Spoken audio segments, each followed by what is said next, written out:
السلام علیکم you all, امید کرتی ہوں آپ سب بخیر ہوں گے۔ تو آج ہم سیکھیں گے منصوبہ سبق کس طرح سے بنایا جاتا ہے یا لیسن پلاننگ کس طرح سے کی جاتی ہے اردو کی تدریس کے لیے۔ سب سے پہلے یہاں پر منصوبہ سبق ڈالنے کے بعد ہم یہاں پر شاگردوں کے استاد کا نام لکھیں گے، اس کے بعد اسکول کا نام، اس کے بعد مضمون، درجہ، موضوع، تاریخ، مدت، وقت، کل طلبہ، حاضر طلبہ، غیر حاضر طلبہ، اور اسی طریقے سے پھر آپ کی مین ہیڈنگ آئے گی تدریس مقاصد، یعنی اس چیز کے کیا اسپیسیفک آبجیکٹیوز ہیں۔ تو اس سبق کو پڑھنے کے بعد بچے اس قابل ہو جائیں گے کہ نثری عبارت کو بلند اور درست تلفظ کے ساتھ اعتمادی سے پڑھ سکیں گے۔ طلبہ سبق کا اخلاقی پیغام سمجھ سکیں گے۔ طلبہ سبق سے سیکھے گئے تعاون اور بھائی چارے کے پیغام کو اپنی زندگی میں لاگو کر سکیں گے۔ طلبہ کرداروں کے رویوں کا تجزیہ کر سکیں گے۔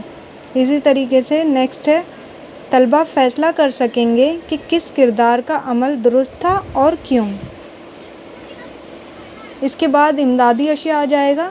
امدادی اشیاء میں اردو کی نصابی کتاب ہماری سب سے پہلے امدادی اشیاء میں شامل ہوگی۔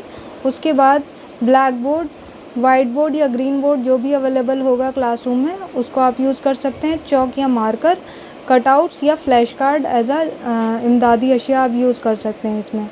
پھر بچوں کی سابقہ معلومات اس میں دیکھی جاتی ہے یا لکھی جاتی ہے۔ طلبہ نے پچھلے اسباق میں اخلاقی کہانیاں اور تعاون بھائی چارے سے متعلق کہانیاں پڑھی ہی ہوں گی۔ بچوں، آپ کو مدد کرنا کیسا لگتا ہے؟ یہ پہلا سوال ہو جائے گا سابقہ معلومات کے طور پر۔ پھر مدد کرنے سے کیا ہمیں خوشی ملتی ہے؟ اب اس پر بچوں کے جوابات ہم اخذ کریں گے۔ اس کے بعد ہمیں بزرگوں کے ساتھ کیسا سلوک پیش کرنا چاہیے۔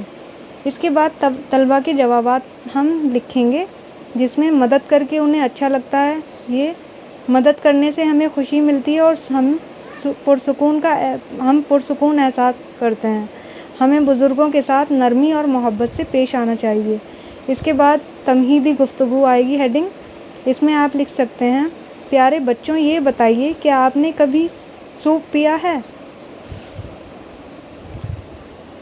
سوپ میں کیا کیا چیزیں ڈالی جاتی ہیں؟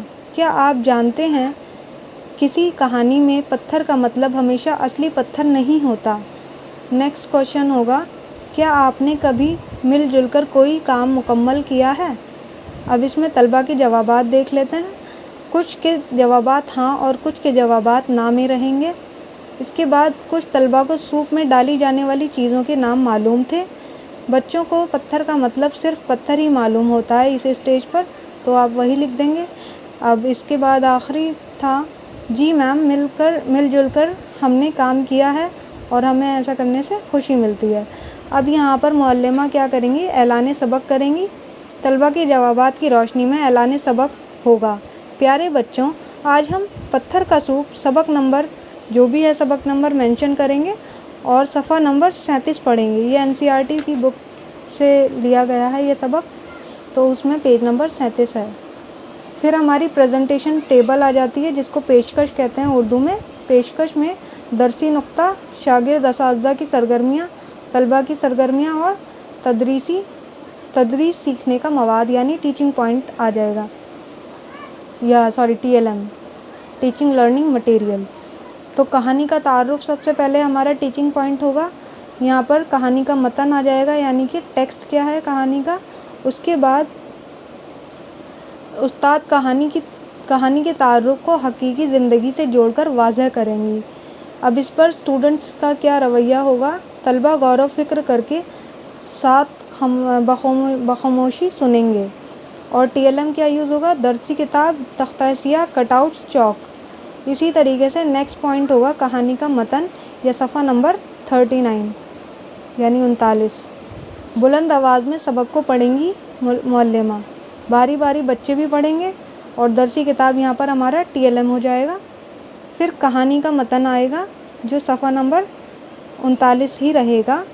یہاں پر کہانی کا متن ہے، پھر باری باری انفرادی طور پر پڑھنے کا موقع ملے گا۔ پھر درسی کتاب ہے یہاں پر ہماری امدادی اشیاء ہوگی۔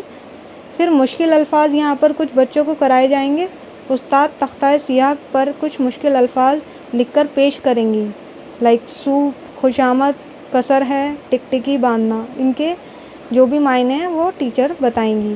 طلبہ کاپی میں مشکل الفاظ لکھیں گے، انہیں پڑھیں گے اور جملے بھی بنائیں گے۔ اس کے بعد تختہ سیاہ کا کام۔ تختہ سیاہ جو ہے وہ بلیک بورڈ کو کہا جاتا ہے اردو میں، تو اس میں جو بھی آپ ورک کرائیں گے وہ یہاں پر تختہ سیاہ کے کام پر لکھ سکتی ہیں آپ یا لکھ سکتے ہیں۔ پھر معلمہ کی بلند خوانی۔ معلمہ کی بلند خوانی میں استاد یا معلمہ صحیح تلفظ اور مناسب اتار چڑھاؤ کے ساتھ صحیح ادائیگی کے ساتھ عبارت کو جماعت میں پڑھ کر سنائیں گی یا پڑھیں گی۔ طلبہ کی بلند خوانی ہوگی۔ اس کے بعد انفرادی طور پر طلبہ و طالبات سے سبق پڑھوایا جائے گا۔ اس دوران بچوں کے تلفظ کو استاد خاموشی کے ساتھ تختہ سیاہ پر لکھیں گی۔ پھر اس کے بعد ہے تلفظ کی مشق۔ طلبہ کی بلند خوانی کے بعد تلفظ کی مشق کا کام پوری جماعت کے ساتھ مل کر کیا جائے گا اور پھر ان الفاظ کو دہرایا جائے گا تاکہ ان کی مشق بہتر ہو سکے۔ اس کے بعد الفاظ معنی آئیں گے۔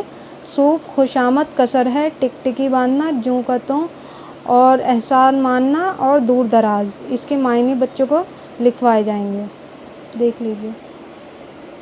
پھر اس کے بعد خاموش مطالعہ کیا جائے گا یعنی سائلنٹ ریڈنگ۔ سبق کے متن کو ہر طلبہ سے خاموشی کے ساتھ پڑھنے کے لیے کہا جائے گا اور ہدایت کی جائے گی کہ بچے کتاب اور آنکھوں کے درمیان مناسب فاصلہ بھی رکھیں۔ اس کے بعد ہوم ورک یعنی گھر کا کام دیا جائے گا۔ گھر کا کام بلیک بورڈ پر اس طرح سے آپ پیش کر سکتے ہیں۔ معنی یاد کرنے کے لیے دیا جا سکتا ہے، گھر سے اس سبق کو اچھے سے پڑھ کر آئیں۔ پھر اڈیپٹیشن، اکاموڈیشن اور ماڈیفیکیشن اس میں لکھ سکتے ہیں آپ، اور